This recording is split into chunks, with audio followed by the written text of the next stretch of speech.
Okay, welcome back to the Skill Economy. This is the podcast about closing the gap between what school and university teach and what the real world actually expects. Because here's the truth, you did everything right. You worked hard in school, you got into university, you followed the playbook. So why does it still feel like you're not quite ready for the real world of work? In today's episode, we are joined by Rich Ashton, who's going to help break down what actually drives success in the workplace, from leadership and communication to accountability, problem solving, and long-term thinking. Rich is an author, leader, and mentor who spent decades working with teams and leaders, distilling what really separates people who stagnate from those who grow. His work focuses on integrity, clear thinking, strong standards, and taking ownership from his new book, Growing Your Own. Rich, great to have you with us. How's your day going? Oh, my day's fantastic, like all my days. Great to be with you, George. I appreciate the invite. Awesome, Rich. And what does a day in the life for you look like these days? Well, I've been retired now for about 20 days, and so fortunately, I have podcasts and speaking engagements to fill my life, and it kind of keeps me from thinking about what I used to do. So it's probably a good thing that I had something to immediately go to. Cool. Great. Well, look, I want to start off by going back a little bit just so the viewers can gain a little bit of context about who you are and where you came from. And, maybe we can step back to your childhood and sort of like where you were based, what you were up to, what that was like. Wow, my childhood was a long time ago. I was raised in the Seattle area in a just a regular old middle-class family. My dad was a very strong person, strong personality, and he left me with many of the traits that have allowed me to succeed, and I'm eternally grateful for that. He also left me with some baggage, and I decided that I needed to get out from underneath my dad at the age of 21. I dropped out of college. I enlisted in the Navy and spent 3 years in the Navy because at that time the Vietnam War was going on, and you had to do that if you weren't in college. And fortunately, when I got out of the Navy, I got to work for a company called Trammell Crow, which gave me a fantastic foundation in business ethics, business integrity, employee empowerment. And I was working with incredibly smart, hardworking people, and it served as a foundation for everything I did later. So earlier in your career, you went to the Navy and then you left the Navy and joined that first role. What were you doing?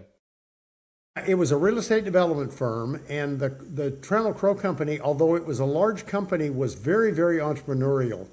And I had always known that I wanted to run my own business. So it was a great training ground for me, a great launching ground, and I worked for them for a total of 10 years, actually. I became a partner about 5 years into it, had an opportunity to build a decent financial statement as a partner, and decided in 1983 that I would sell my interest back to them and go out on my own, not knowing exactly what I wanted to do, but I knew that real estate was not my passion.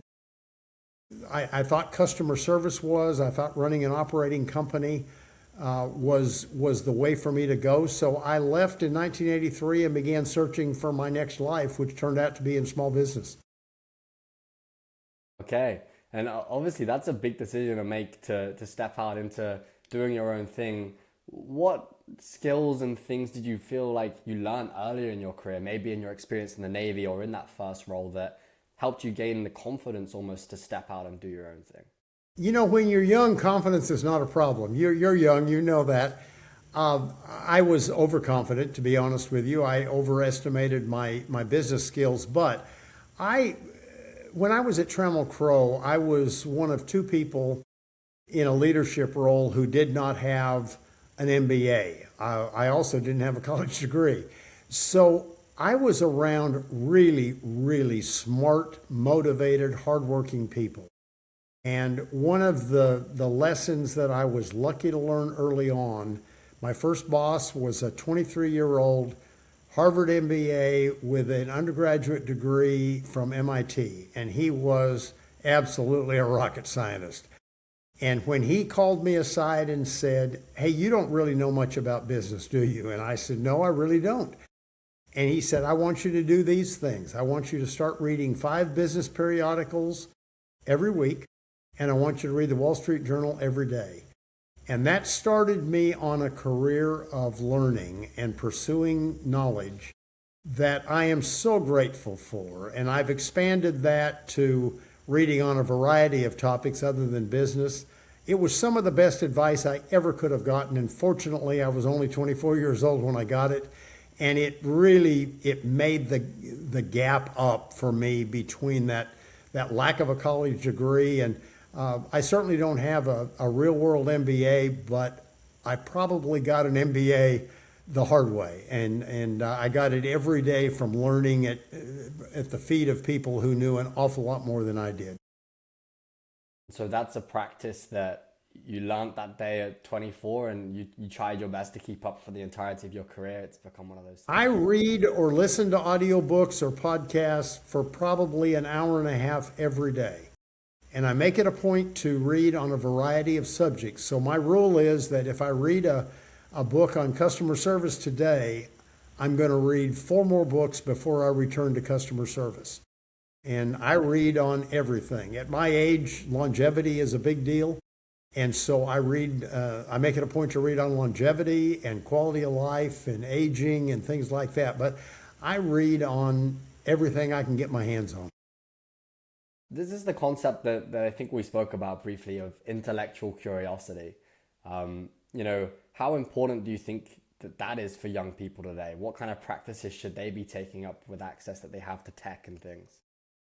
I would repeat the lesson that was given to me. Read on a variety of subjects, read every single day, and make it a point to read outside your comfort zone. Read from different points of view. I'm a fiscal and social conservative, but I make it a point to read viewpoints that differ from mine. Sometimes it's difficult. But if I want to be a really strong leader, if I want to influence people, then I need to understand why they think how they think. And I need to understand the pieces of information that they're getting. And that just makes me so much stronger as an influencer and as a leader. Makes a lot of sense. And of course, being a leader, it's almost imperative that you have the ability to put yourself in your employees' shoes and understand why they're making decisions and how you can support them. But those same behaviors that you have as a leader, if you can get good as an employee or like an associate with those same skills and ability, that can help you a long way as well, right? Unquestionably. And, as a dad, as a grandparent, as a friend, it applies to every part of your life, and it's indispensable. I mean, I can't tell you how grateful I am every day that I got started on that path at such an early age, because I've been reading and listening to things for a long, long time. And then it took you, you've been reading your whole life, and it's taken you 70 something years, and now you've written your own book. And what's that about? The book was written by accident. I decided that in order to grow leaders in our company, I was going to have to train them. I took people who were motivated, who showed some leadership skills. We put them in a training group. The first go round was a mistake. I tried to teach them how to think like me. And I'm an entrepreneur, and entrepreneurs we think uniquely. We think differently from other people. I didn't need entrepreneurs in the company. I needed leaders. And so I kind of retooled my thinking and began to train them in the principles of leadership. Some I copied from books I'd read, some I copied from friends of mine, some were just from my own personal experience. But I began to share different principles with them. It was kind of a typical classroom setting to begin with, and I thought that we were missing something. And it occurred to me that maybe if I wrote a blog to them every other week about things that we were experiencing in business, maybe I could capture their attention a little more easily that way. I began doing that, and as I said, I did it every other week. It still didn't really resonate. I found that as much as I believed in intellectual curiosity, the group that I was trying to educate did not have intellectual curiosity.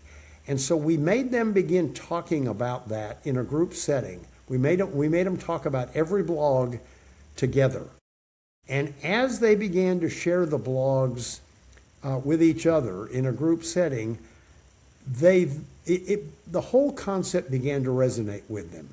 And they began to hold each other accountable for the information in the blogs.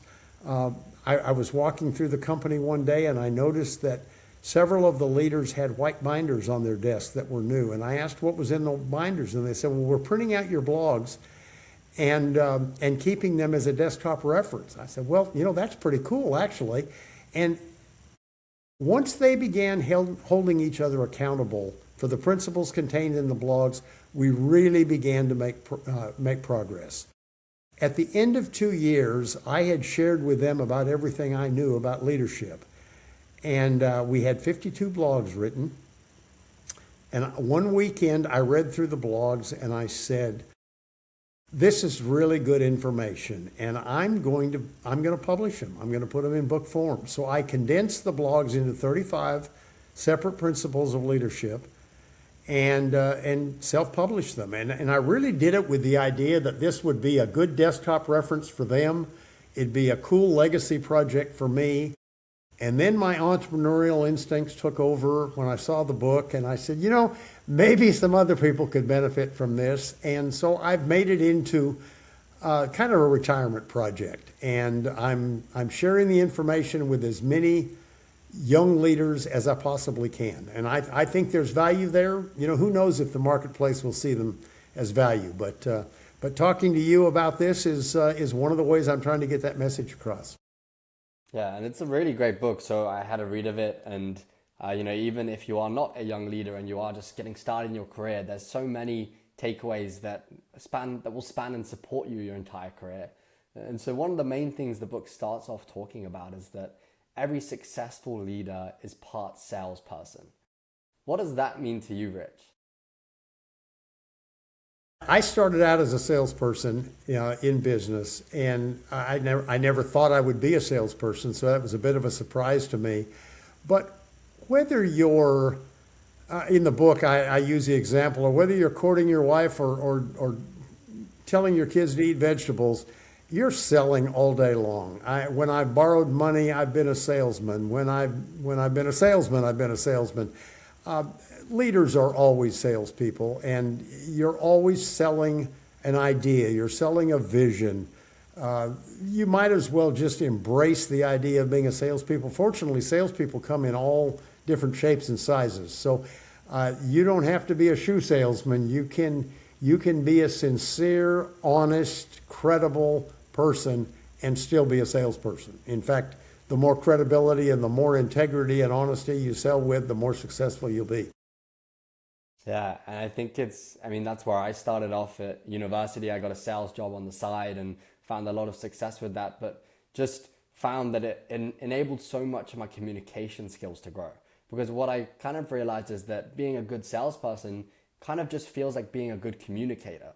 And then if you can get great at that skill, you can sell yourself to your first job and you can move like that. But I think a lot of people have that stigma that salespeople are bad. And they picture like a car salesperson in their head sometimes. And, I think, what you're saying ultimately is people should reject that stereotype, and it's a skill that they can learn and harness in their own way. Yeah, I not only reject the stereotype, but embrace the role. You're selling, you are. And as I said, whether you're borrowing money or whether you're selling to a customer, the concepts are still the same. One of the chapters in the book is about varying your style of communication. And, employees don't want to hear the same message. Nobody wants to hear the same message every day. Be clever. Understand that your audience will be motivated by your message if you change up the message, and if you make it fun some days and if you make it harsh some days. It's all part of the process. But you don't have any choice but to embrace salesmanship if you want to lead. So a young person who's at home listening to this is wondering, okay, great, I know sales is important now. How do I get good at it? Where do I start? What do I do? Well, I would say that if you don't see yourself as a salesperson, and as I said, I did not see myself as a salesperson, I began to watch other salespeople and learn how they went about it. And there's a million different styles of selling, and all of them can be effective as long as they lead with integrity. I think being smart is helpful for being a salesperson. I think mostly putting yourselves in the position of your listener, whether you're delivering a speech, whether you're delivering a sales pitch, whether it's a motivational talk to your employees. I always start with, how do I want them to feel when I walk out of the room? And once you understand what your goal is in your pitch, then it's pretty easy to work backwards and say, okay, strategically, I need to include this. I need to include this. I need to act like this. I need to raise my voice this way. I need to lower my voice this way. I hesitate to call it a game, but it's a puzzle that you put together, and when you're successful, having someone say yes, whether it's an employee learning a concept, whether it's a banker making a loan, whether it's a customer making a purchase, salesmen live to get that yes. And it's like catnip, frankly. I mean, it's what you live for. It's what makes it all fun. The idea that you mentioned there of working backwards from, how do I want to make this person feel? That's one of the key themes I kept seeing in your book pop up over and over and over. And I think it's a really difficult thing to do because the world is so fast paced now. People are in so many new environments trying different things. And it's so easy to skip that first step. But what I got from your book is people should be on almost every scenario that they've landed a new job, or they're doing a presentation, or they're about to have a meeting with their boss. They should be starting backwards with all of this and asking that question of, how do I want this person to feel, right? Absolutely. And I tend to think of it in today's vernacular as a Google Maps exercise. The first thing that Google Maps asks you is where you want to go. It doesn't start, the second question is where you're starting from. But the first one is, where do you want to wind up? What's your destination? And once you have your destination in mind, you know where you're starting from, then Google Maps will tell you if there's traffic on the way, if there's toll roads on the way. Those are the obstacles. Those are what keep you from getting there. Once you start identifying those obstacles, then you plan your route. And I mean, I couldn't think of anything that's more analogous than Google Maps to the working backwards concept. I use it for solving problems. I use it for speaking. I basically use it for every problem-solving episode in my life. A big problem that young people often face is, they land their first job, they're super excited for it, and you have this chapter in the book called Connecting with Employees. And I think there's a lot to take from this about communication with your new employees that you're starting to work with, and how you should think about forming connections in the workplace. So, say you're getting into a new job or a new career, you obviously have these teachings of what, small company CEOs can do to nurture those relationships. What can young people stepping into a new job take from that? There's a basic premise called people do business with people that they like. That applies not only to sales, it applies to life in general. I believe, in fact, I know, I have a different connection with every single person in my life, business, family, friends, and I am connected with them on something unique. And so they know when we have a conversation, we're going to talk about what they're interested in. I think that's the fundamental idea behind connecting with people. And I think it applies in business. I think it applies in families. I think it applies everywhere. So if I'm going to interact with one of my grandchildren, each one of them has a unique connection with me. And we're going to connect there first. And that allows me to then go deeper. If it's a coworker, knowing their children's name is a start, but knowing what their kids are interested in. And most people are most interested in their family and their children. So I use the example in the book. If you know that one of your coworkers' children is going to be in a music competition over the weekend, how surprised are they going to be when you remember that and on Monday morning you ask them how the music competition went? And you don't just say, "How did your daughter do?" You say, "How did Natalie do?" because you know the daughter's name. That's a level of commitment and connection that few people have. And people are so receptive to that. Well, leadership is about influencing people. And the further down into the layers of people you go, the more you understand about what it takes to influence them. This almost sounds like manipulation. It's really not. It's simply knowing what people's hot buttons are and being able to be their friend, be interested in them. I mean, I'm shocked at how many times in life, I was talking to a friend today who said, I was with someone for 4 days. They told me everything about their life. They never asked about mine one time. And unfortunately, that repeats itself so many times and is disappointing. Well, if I think you are interested in me, I'll knock down walls to communicate with you, to impress you, etc. But if you show no interest in me, I'm probably not going to show much interest in you. I think that's really interesting. I wonder how many people in the workplace now, you could ask them, do you know your coworker's parents' name? Or do you know their daughter or son's name? And I would guess that very few actually know the answer. Or like, what do they do on the weekend? Do you know what your coworker gets up to? And it's those little things. There's this book that you probably know about, The Slight Edge, which is all about those little things that you can pick up. And they accumulate when you are gathering them. And it's like knowing those little communication skills, those sales skills, your coworker's daughter's name. And that's what will help you win in the workplace. It sounds like that's what your messaging leans towards. Does that resonate, Rich? 100%. You are right on top of it. You know, for a young guy, you've got a lot of insight. I'm trying to learn. That's the goal here, right?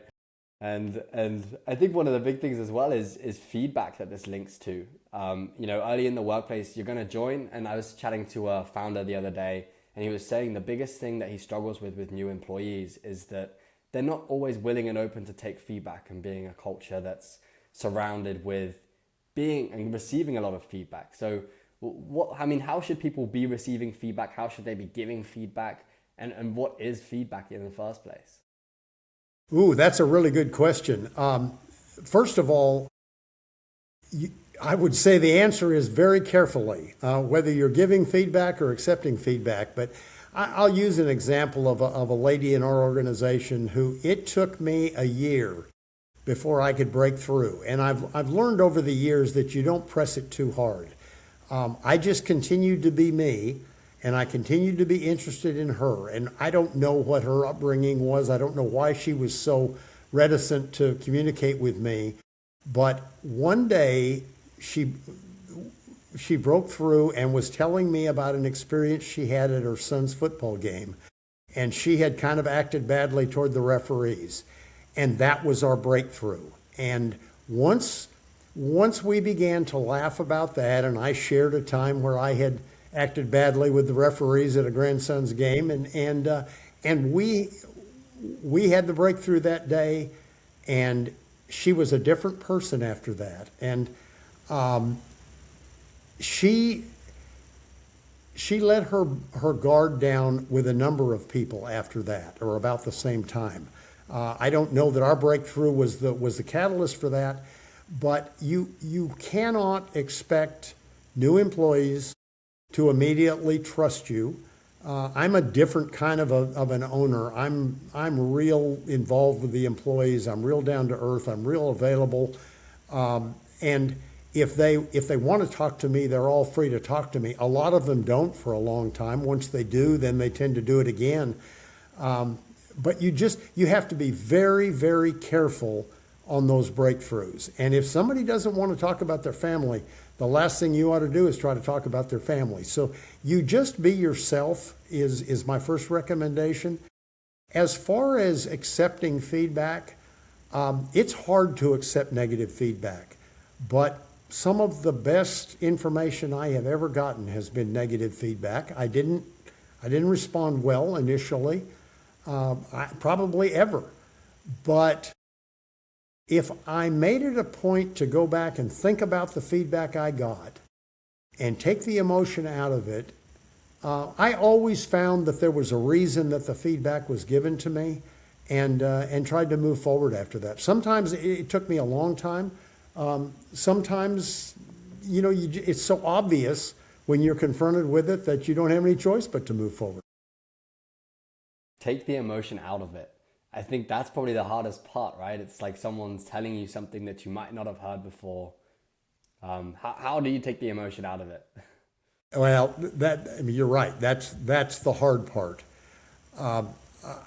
I am someone who was way too direct early in my career, and I found that I wasn't getting the feedback that I wanted from people, and my career basically stalled in my early 40s, and I knew that some changes were going to be required. I didn't like making those changes, but it was clear that I was the one that was delivering feedback much too harshly and much too frequently. And fortunately, I'm married to a lady who is exactly the opposite of me in so many ways. Her strengths are my weaknesses and vice versa. She doesn't care anything about business, but she's really, really good at relationships.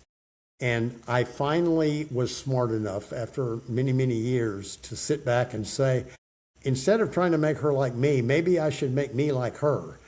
And as I began to learn from her and to watch others who were more successful than me, I learned a lot of things, and I made a lot of changes, and I made a lot of progress as a result of that. But it is no fun, particularly when you think you're on a pretty good trajectory. It is no fun to sit down and come to grips with the fact that there are other people doing it a lot better than you are. Yeah, and it's really interesting that I think a lot of people struggle when they land their first job because they've been taught these techniques like just be direct, like that's what's going to help you. And so you try it out, and then suddenly, if the company is good at giving feedback to employees, you'll hear about it. But if they're a little bit more reserved as a company and the culture is not set up that way, you might never learn. And so it's then up to your fellow employees who are working with you day to day to, be the ones to overcome that and somehow work amongst you. And so I think this is a problem that a lot of people have early in their careers, is working amongst people that they don't quite get along with, or they just think about the world differently too. How does someone manage a relationship like that in the workplace? Well, I was very fortunate to be around a lot of successful people and people who were better at things than I was. And when I was able to put my ego aside and say, there's no denying they're moving at a faster pace than I am. There must be something there. And so from my reading and from my observation, I just simply said, Doug is really better at this than I am. What is he doing that I'm not doing? Why is he having the same basic message? Why is he getting it across and I'm not? And I kind of became the student of one of my friends. And then I applied that to others who were better at various things than I was. In the book, I devoted an entire chapter to mentors and the importance of mentors, and not mentors that you hire and have a formal mentoring relationship, but people in your life who are good at things that you're not good at. And as I said, I learned a lot from my wife, but I learned from. There might be 20 or 30 people on the list of mentors, and maybe they were only mentors for a matter of weeks or months. Some have been mentors, my entire adult life. But other people are doing things better. Follow them. It just makes sense. They're your friends. Ask them. Copy the good behaviors. But none of us are smart enough to do it all right. Yeah, I think that's a great bit of advice. If you are struggling in the workplace, or you want to learn how to work better with your boss, watch someone who has that ability. Watch someone who is getting on with that person. Watch someone who's mastered that relationship almost. And so something else you write on is like this learning from others on purpose aspect, right? Learning from people around you, understanding that you don't have it all. There's other people that are smarter and successful. And then you give a list of steps. Do you think you can rehearse those steps, or shall I list them? You better list them. I may have trouble coming up with them off the top of my head. So the steps that Rich issues in the book from learning from others is, number one, identify a weakness in yourself. And maybe we talk through these one at a time. And so then identify a weakness in yourself, look for someone who's overcome that weakness, learn from that person, rinse and repeat. And so firstly, identifying a weakness in yourself. Someone's looking at themselves. It's difficult sometimes to spot your weaknesses. How does someone come up with what those are and figure out to work on them? People who know me would probably say this is what I'm worst at, is identifying a weakness in myself. But there was no denying, particularly in my early 40s, that my career had stagnated, and there was no reason for it other than me.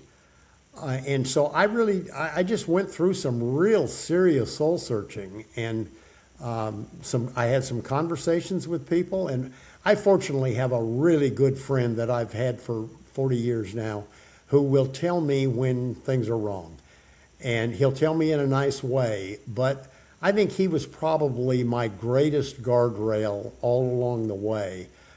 Interestingly, he's 14 years younger than I am, and he's somebody that I hired right out of college. But we just have a bond, and he knows me better than anybody, and so he can say those things to me in a way that will capture my attention. And then there are times when people just tell you stuff and it's hard to hear. I had a good friend and business partner on a golf trip one time tell me, we were up in Colorado, and we got done with a round of golf, and he said, you know, the way you act on the golf course when you're not playing well, nobody wants to play with you. And it made me mad at the time. And then I got to thinking that night in the hotel room, I thought, I'm afraid he's right. And it had such a profound effect on me that I took a year off from golf, and I said, I'm going to figure out if I play golf because of golf or I play golf because of the relationships. And it was clear after I took a year off and took myself out of those relationships that that's what I was missing. I'm a guy who you have to smack with a 2x4 every once in a while. I had to quit doing something I loved doing for a year before I really got the message. And when I came back to golf after a year, I came back a different person. And so I think this links nicely to just like being a good communicator. And I think this is what a lot of your book's about. What do you think makes up being a good communicator? Like, what are the different traits and skills? Well, I think the first one is what we've already talked about, the working backwards. I think before you have any kind of a conversation that's meaningful at all, I think you have to look at what you wish to accomplish. How do you want them to feel at the end of the conversation? Is there a goal in mind for you to accomplish, and then work backwards from there? So I've just never found a simpler way to strategically handle a conversation than that. So that's my first, second, and third recommendation right there. Working backwards, awesome. And of course, communication then links into the way that you manage people, how you demonstrate your proactiveness, thinking ahead. And so a concept you mentioned as well in the book is about this idea of managing upwards. What does that mean? Well, I copied that. I wish I could remember who I copied it from, but I copied that from one of the books that I read. And the concept of managing up is leveraging your credibility to build up somebody else. So if you're dealing with a customer and it comes time where you need to pass that customer on to someone else in the organization, rather than saying, I'm going to have Bill call you, it's so much stronger to say, I'm going to have Bill call you, and you're going to really enjoy this conversation because Bill does such a phenomenal job of taking care of customers. I don't have the expertise that Bill does, and that's the reason I'm passing you on to him. But He's been doing this for 30 years. I would trust my grandmother to Bill I think you're going to have such a great experience with Bill. So when they talk to Bill, they actually now are looking forward to talking to Bill instead of meeting a stranger. Maybe I have filled them in a little bit on Bill's family life. It depends on the situation and whether it's appropriate or not. But I like to introduce Bill in a way that the customer can't wait to meet Bill. And that's the concept of managing up. I use it every time I make an introduction. And I wouldn't introduce you to somebody I didn't believe in. So it's not being disingenuous. It's being very, very honest that I have surrounded myself with employees who I believe in, and I'm happy for you to meet them.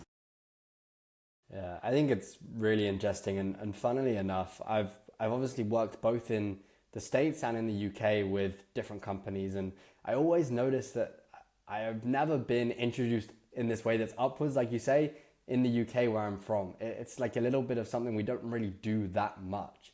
And then when I'm in the States, I feel like I get a little bit more of it. Not everyone does it, but someone might introduce me to someone else and say, hey, this is George, he does X, Y, Z, he's a cool guy. And just something little like that. But it can make such a big difference when in both the sales communications, but also just with your friends. Like I'm guessing when you talk about your friends to someone, you're introducing them in that way, and it's something you've taken everywhere else in your life, right? Well, if you go to a cocktail party, making small talk and meeting strangers is always uncomfortable for most of us. But if I give a little color when I make an introduction and this is George, and he's a young guy, but he's got so many insights. You'll be really interested to hear about his podcast. If I just do that, then the person immediately has 2 or 3 questions to ask you, and the discomfort is gone. And not to mention the fact that you feel pretty good about yourself because I've introduced you in a positive way. So it just makes perfect sense to me, and it works. Believe me, you're going to be a superstar in the UK using this technique. Well, it's all these in your book, Bill. Rich, what I saw is in all these different chapters, there's these little things that you can take out of it, and it's all these little things, like I said, that accumulate. But you don't learn them unless you've been through it. And so I think that's obviously what you've been through this era of, is you've been through it, but you must have also learned this stuff along the way. Did you have different mentors or read books about this stuff, or was it mostly trial and error? It's all of the above. I've got great mentors, as I mentioned. I'm a constant reader. I think I'm a good observer of life. I think I see things that other people don't see sometimes.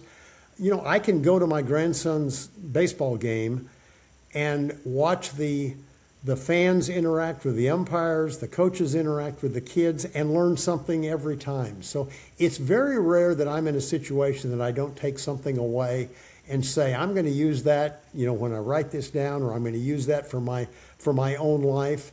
I just think there's so many different ways to win that I'm always open to learning new ways to add to my repertoire.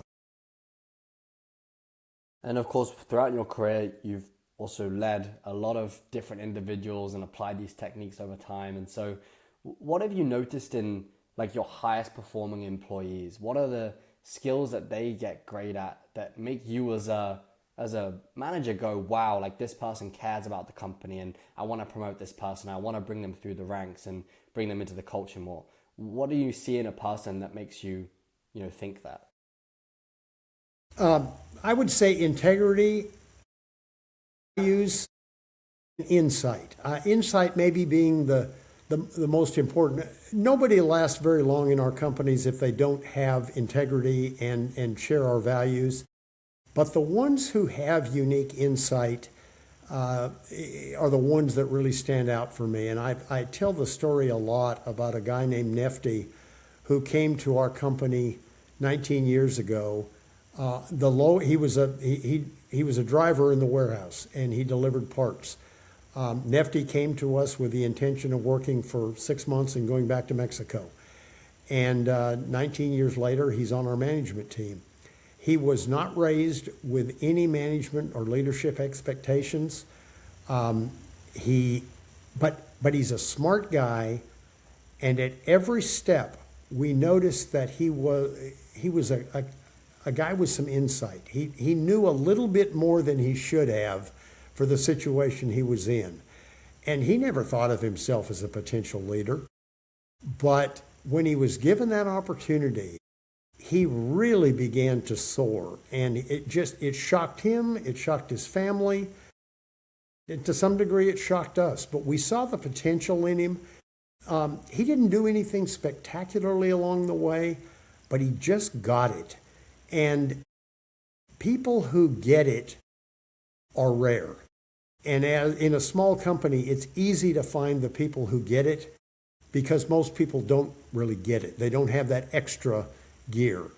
So when we see people who get it, who have those insights, who go a little bit extra, then we know we have something that we can work with and develop. And we try to put them in some kind of a leadership training program at that point, and then it's their choice. They can move forward, or they can choose not to. And some do choose not to. It surprises and disappoints us, but not everybody wants the challenge of leadership. I think it comes with a lot of accountability, and you have to hold yourself accountable then to a higher standard because everyone else in the team is watching what you do and the steps that you make, and you need to take ownership of those things. But this is something that I think a lot of people struggle with, is taking responsibility for their failures. A lot of people like to blame things around them, if that makes sense. I mean, you must have seen this a lot in your career. How important do you think accountability and ownership are when taking on a project or being a leader? No, it's one of the fundamentals of leadership, without question. If you're not accountable, there's a book called Extreme Ownership that we read as a team, and it's a terrific book. It was written by two Navy SEALs, and they are now business consultants, so they are able to take a leadership principle, then give a combat example where that principle came into play, and then a business example. And it's very simple and very powerful. But their concept of accountability is very different than profits and losses and losing customer relationship. Their accountability is loss of life. And every decision they make potentially is going to cost someone their life. And when you view accountability from that perspective, it takes on an entirely different meaning. And I try to remember all the lessons of accountability in Extreme Ownership, because that's a great training ground for accountability. If you're not accountable, if you don't practice what you preach, there's a line in that book about accountability called "It's not what you preach, it's what you tolerate." And that's one of the great accountability quotes that I could ever come up with. And fortunately, I got it out of that book. Awesome. Yeah, I think as well, I'm not sure if it's the book that touches on this or if it's your understanding about the reasons versus excuses for failure. And this was the first time I had ever heard about this concept or what it even is. So maybe you can talk to that a bit. What are reasons? What are excuses? It's the difference between diseases and symptoms, which I also write about in the book. There are reasons that we fail, and relative uncontrollable things. But the majority of things the majority of I guess excuses you hear for failure are just that. They're excuses. I use in the book, I use the example of a nonprofit organization that I was working for or volunteering for, and we had a big meeting to raise some money, and the leaders of the organization showed up late to the meeting, and I wound up winging it, and it wound up being okay. But they didn't understand that traffic is not a reason for failure. It was an excuse. I got there 5 minutes early and was driving through the same area that they were driving through. They had a PowerPoint presentation that didn't load in the computer. Well, if they'd have gotten there early, they would have found a way to load it in the computer. Those are excuses. Reasons for failure are, I had a heart attack. That's a reason, but otherwise, be there. And unfortunately, people settle for excuses, and it's too bad. But people who settle for excuses are never going to be successful at leadership. Yeah, and I mean, it's difficult because, if you go to a meeting and your boss says to you, "Why are you late?" You're like, "The traffic, that person on the way crossing the pedestrian crossing, the person who pushed the button, it's this, please, like, forgive me." But what it sounds like what you're saying, and in your shoes, you prefer to hear the reason, the disease, rather than the symptoms around it as a leader. You don't want to hear the excuses for it. I don't want to hear excuses at all. I don't want to use them for my own performance, and I don't want to hear them from anybody else. And we talk a lot about that, and we talk a lot about attacking diseases instead of symptoms.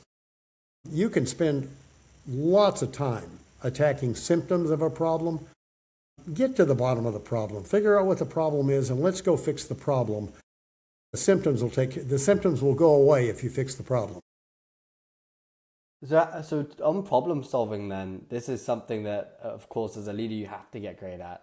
It's not taught to you, like unless you go out there and read a book and explore your intellectual curiosity. How does someone solve a problem effectively?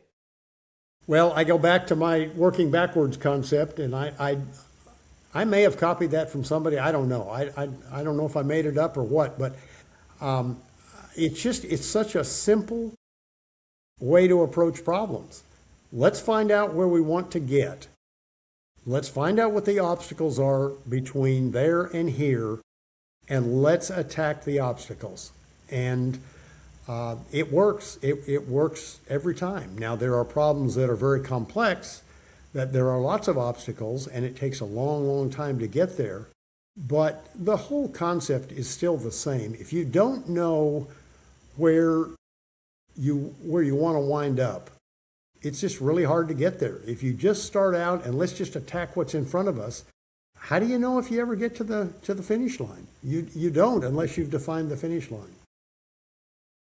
Yeah, you tell this awesome story in the book about people on a football field, and the team they're having problems, chemistry's not quite there, and a lot of CEOs, founders, when entrepreneurs would step in there and just be like, "Okay, we're doing this, we're solving it."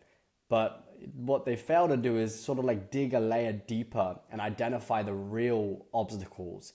And so what they did in this story that you tell is they pull aside the players that are having a problem and have a conversation with them and figure out what it is and put them in a room together. And I think that says a lot about problem solving. It's like, whilst you think the problem might be right there in front of your eyes, it's likely a layer deeper. Have you seen that a lot in your career? Oh, way too many times, unfortunately. And to further elaborate on that story, didn't just call in the players that had a problem, but in every organization, whether it's a football team or a business, there's a pecking order, and there are natural leaders out there that and so on the example that I made up on the football team, there were some players who clearly were the leaders of the locker room. And so the coach called in those players and said, "What are you seeing? Here's what I'm hearing. What are you seeing?" And they had a different take than the coach was being told. Well, that's where you get to the bottom of these problems, is you get with the employees who are your thought leaders within the company. They're the influencers. And whether you are solving a problem or whether you have a new idea that you want to introduce to the company, you're so much smarter to go to those thought leaders and say, "Hey, here's what I'm thinking. How does this resonate with you? Do you think this is a good idea? Do you see some faults? Because when we roll this out, I'm going to want you to be on board with this idea. That's the reason I'm telling you in advance. I know you're influential with the other employees. What do you think? Help me." And they'll tell you if there's something wrong. Then you can modify the proposal before you roll it out and fail. Or in the case of the football team, if he had listened to his assistant coaches, he would have attacked the wrong problem. He would have attacked symptoms instead of the disease. And so this is another one that gets back to that philosophy. But I don't care what organization it is, there are always unofficial leaders within the organization. And you need to be in touch with those because they're the difference between new proposals succeeding and new proposals failing. Yeah. You talk as well to the opposite, which is like people who aren't always the ones taking leadership in an organization. And something you said stuck with me, which is this concept of always lathering, never shaving. Yeah. Can you talk to that and what it means? That's the definition of procrastination. And I wish I knew who had told me that. But that's another thing that I copied from someone. But the idea that there are some people who just spend all their life lathering and they're always getting ready to do something, but they never quite get around to doing it. Unfortunately, I used my wife as the example because my wife is very creative and she's very social, but she's a latherer, and she didn't like that I wrote that chapter and used her as an example of someone like that. Probably wasn't the smartest thing I ever did for my marriage, but I did talk about her in a nice way. But those people who just never get around to pulling the trigger on ideas, they're easily identifiable. The sad thing for them is they don't know who they are. They just love to talk about doing stuff. They just don't want to do stuff. They're afraid to pull the trigger. And the people who report to them know exactly who they are. And ultimately, they can't be in leadership roles because they don't get things done and their people fail to respond to them after a while. Be a latherer. Don't be a latherer, be a shaver. Be a shaver, that's it. And cool. The next thing I want to talk about is this idea that I always think about a lot because I feel like I had to do a lot of work in this.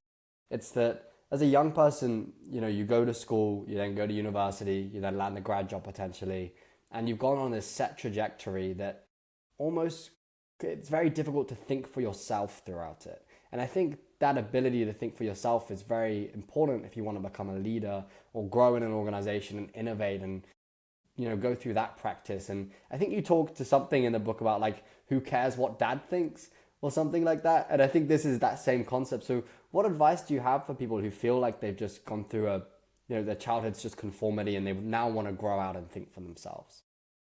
Well, the reason I said who cares what dad thinks is that as kids grow up, they say things like, well, I can't speed in my car because my dad will find out. Well, dad will find out and you get in trouble. That's true. But at some point you begin to say, if I drive fast in the car, I'm likely to get in a wreck or I'm going to get a ticket that's going to cost me a lot of money or my insurance is going to go up or all of those things. That's natural for young employees to think like that. But at some point, if you want to be a leader, you have to start floating your own ideas. And if your first thought is, I don't think that's a great idea because the boss will say it's not a great idea, that's bad thinking. Now, if you completely formulate your idea and then you take it to the boss and you have a great plan, the boss is probably not going to adopt that plan 100%, but he might adopt it 85%. And the questions that he asks or the suggestions that he or she makes will make your plan better. And so when you then come back, you have a fully developed plan that has a much greater chance of success. And that's just kind of maturity, just like it is on the kid who starts driving more responsibly because he doesn't want to get in a wreck and he doesn't want his insurance to go up. It's the same thing with a young leader. Thinking that the idea has to be 100% yours is not a really very good concept. People who have been around a little longer probably have some wisdom to add to the project. And I think one of the statements I make in there, it's better to be the part owner of a great idea than it is the sole owner of a bad idea. And once you learn that it's okay to take input from your boss and it still winds up being your deal, I think that's an important part of business maturity. Bosses, I can tell you, I've been a boss a long time. Bosses love to hear new ideas from employees, even if they don't buy off on them 100%. I used to have an employee who no longer is with us who would think about an idea, he'd come in and it never would be fully developed. But the minute I threw cold water on any part of his idea, he was shut down. He was done. And he would go away kind of head hanging down and say, Rich just never likes any of my ideas. Well, I liked 50% of his idea. I just didn't like the other 50%. And I had hoped he was a smart enough guy. I would hope he would come back with a little bit better version of it the next time. He didn't. And, I probably have to take some responsibility. If I'd had a better way to communicate my disagreement with him on some points, maybe I could have saved him. But over a long period of time, it repeated itself enough times that we parted company. So bosses love being given ideas and sharing ideas, but as long as they're fully fledged and you're willing to work with them on those ideas, I think correct. That's the thing there. And then, what else can I do if I want to impress my boss? And like this next week, I want my boss to go, wow, like this person's flipped a switch and they're changing and they're supporting our company in a different way. What can I develop? What can I be proactive in doing? I don't know specifically. I just know that those employees who come back again and again and again looking for help with an idea, I don't think it's kissing up to go in and ask the boss for his opinion. I think it's just logic. And if you're working for somebody who is receptive to ideas, then gosh, I'd go to them with every, not half-baked idea, but every decently developed idea. And then when they say, I like the core of what you're suggesting, but here's why it will fail, then you come back the next week and go, okay, I heard you. Is this what you were telling me? Here's what I'm thinking about doing now. And then, he or she will say, boy, you're getting closer. I like the progress you've made. Let's tweak it a little bit more. Those are not negatives. Those are positives. Those are helps if you look at them the right way. We've covered a lot of the book, Rich. Thanks for letting me just hit you with different things. I think it's really, really cool, the different takeaways. Is there anything big that you think I might have missed, or anything from the book that we haven't touched on that you're like, oh, this needs to be spoken about more? Oh, I think you've done a fantastic job. I do think that the book is very basic. It's very you kind of mentioned it's very understandable. The chapters are like 2.5 pages long, so it's one that you can use as a desktop reference and go back to over and over again and tweak the way you're getting through life. And I originally thought it was for pretty low-level leaders, beginning leaders. I've since been told that it's a great reminder for even experienced leaders that things that you maybe did 10 years ago you kind of have forgotten, and it's a good reminder that that you ought to incorporate it back into your daily operating. And so that's flattering. I hope it's that kind of book. But I think you've done a fantastic job of covering it. I appreciate that someone your age is as interested in the book as you clearly are.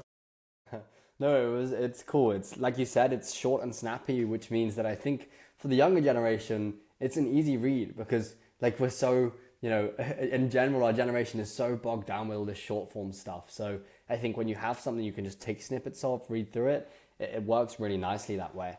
One of the final topics that I wanted to go through, and I want you to tell the story as well if you can talk to about it, but it's about the legacy of Ernie Minor, is it, or Minor? Ernie Minor, yes. Ernie Minor, that's it. Yep. And I want you to touch on the story because I think that it's all about legacy, and I think if people start to think about this earlier in their careers, I think it's a powerful tool. Well, I appreciate you bringing that up. That's kind of a throwaway chapter in there. I put it in because I thought it was important. You're the first person to bring it up, frankly. When I was 12 years old, my choice on summer jobs was mow lawns or go caddy at a golf course. And I had never caddied, and I went to caddy at a local country club with a friend of mine. And I was the low guy on the totem pole. I didn't really know anything about golf, so I deserved to be the low man on the totem pole. But one day I got called earlier than normal, and I was paired up with a member named Ernie Miner. And what I didn't realize until later was that I was paired up with Ernie because nobody else would work for him because he was cheap.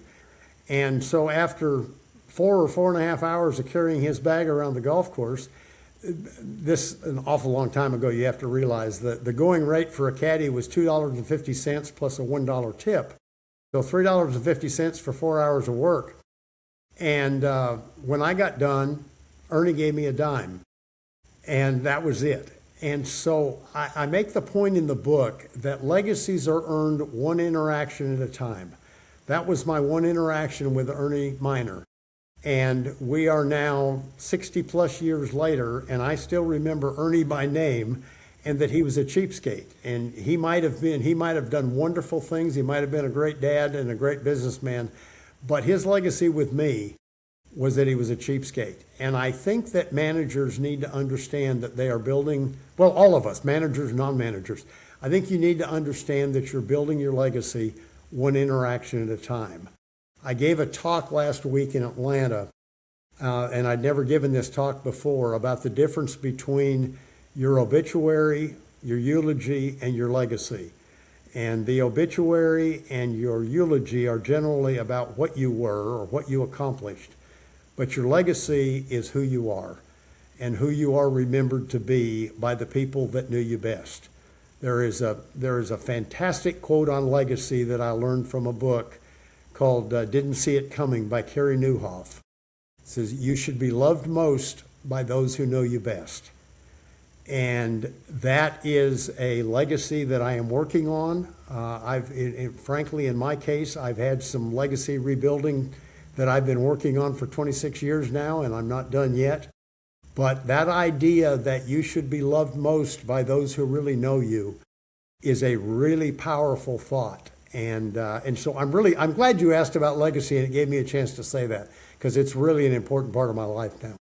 Yeah, I mean, I think about it a lot because I work with a lot of people who are in their 50s and 60s, and I think about it's a question they should ask themselves, and also a question that young people should think about, though, is like just a small interaction with someone, even if it's just once, can shape the way that they think about you in the future. And as a young person, that's a potential client in the future, that's a customer of yours, that's someone you work for in the future. So think about those little seeds that you're planting in these different people that you're meeting and how they're going to grow, I think. 100%, George. Couldn't have said it better. Great. And I got a few more things and then we'll wrap up, Richard. That's okay. Cool. Let me know if you need to grab a glass of water or take a break. I'm good. Just keep on going. Cool. It's the start of the year now, and a lot of people at this point, you see them start to already forget about the goal that they set 2 weeks ago. And they're moving off from that thing. And you put this quote in the book from Maslow, and I'll just read it out quickly, which is, one can choose to go back towards safety or forward toward growth. Growth must be chosen again and again. Fear must be overcome again and again. And I think there's a lot in that quote that people can unpack. But, what advice do you have for people who are, looking at big goals and having to try and choose growth, but they're scared of that growth, and so it's causing them to fail? I mean, how should people stay on track? The final chapter in the book is called Staying the Course, and it recounts a hiking trip that a friend of mine and I took several years ago. And it was kind of a miserable experience as we got in over our heads and were hiking toward the summit of a small mountain. And it was a great reminder that if you'll stop along the way and reflect on how far you've come instead of how far you have to go, it's a great refresher. And you take a little rest, you celebrate a little bit of success, but you never take your eye off the ultimate goal. It's easy to get discouraged along the way, but nobody ever got to a major goal by stopping permanently. And I've found over and over again that if I'll look back and see how far I've come, and whether it's your leadership development, or whether it's a financial goal that you're chasing, celebrating successes along the way is a good way to rejuvenate your effort and keep on going. So I think that's probably what you're talking about. Yeah, big time. Celebrating the small wins and stopping off at certain points helps you stay the course. It's a cool chapter. Okay, the last thing that I want to touch to before the final question, Rich, is before we hopped on this podcast, I saw a LinkedIn post of yours, and I think there's some value between the lines of it that we could dive into. The post spoke about how you tried something new last week. You met 7 other retired entrepreneurs, and you spoke about each other's journeys. What did you learn from that conversation, and what were some of the commonalities that you guys shared that had led to success in whatever industries they'd been in? Interesting. That's a very current post. I put that up today. So congratulations. You're keeping up. It was a really interesting experience, and it was something that I decided to do about a month ago. I said we're going to do one of these meetings with a group of my friends every month, and there's about 16 people total. So we're going to have half the group at each time, and we just talked about what it was like being an entrepreneur.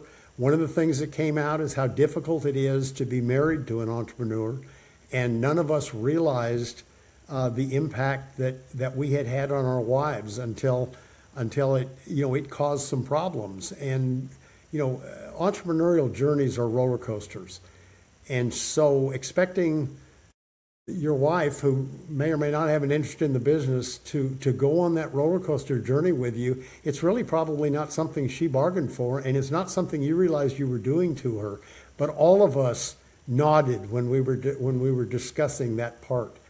None of the guys had inherited any money. Everybody started from scratch, and everybody's journey was different, but all but 2 had faced some significant adversity along the way and had overcome it.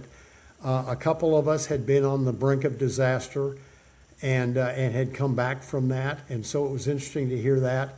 But I think the most interesting thing to me was that I've known some of these guys for 40 years, and I learned something new about everybody in the room in the course of a 3-hour conversation. It was fascinating, and we can't wait to do it again.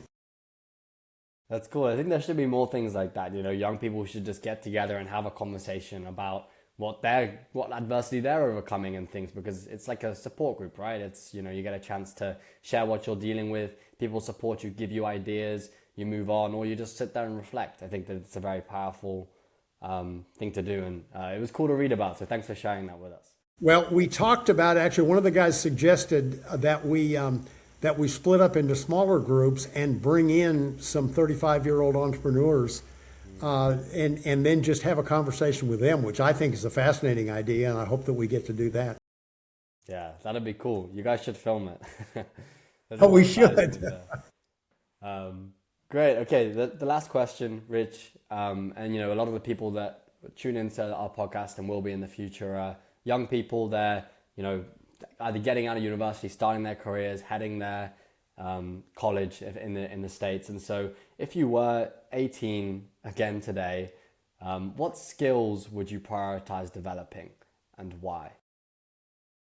Well, it would revolve around communication, first of all. And I think the very first chapter in the book is called Controlling the Narrative. And learning how to communicate effectively. I think of communication as kind of a circular exercise.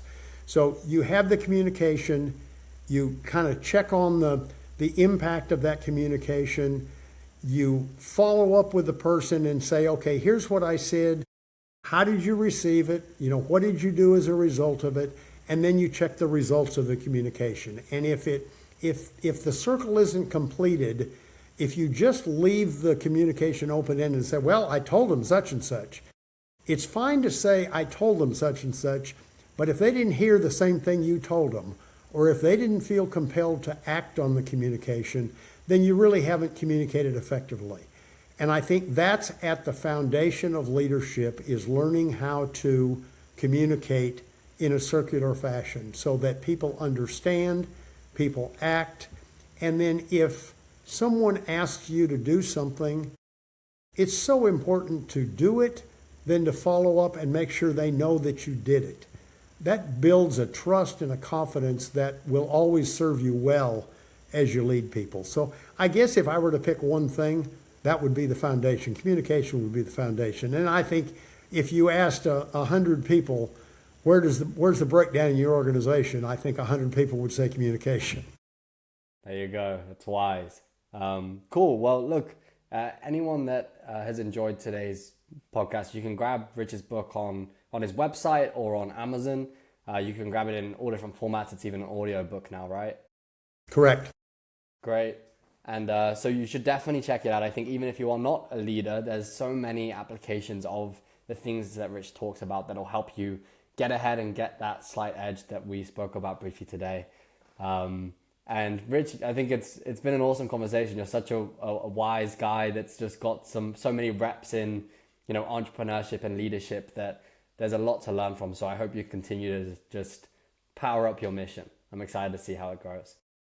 Well, I don't think I've talked to anybody who is as into the book as you are, and I really appreciate that, because you have hit on all of the important parts of the book, and I hope your enthusiasm for it rubs off on your audience. I'd love to interact with some of them, frankly. Cool. Awesome. Thanks a lot, Rich. Thank you so much, George. I appreciate being here.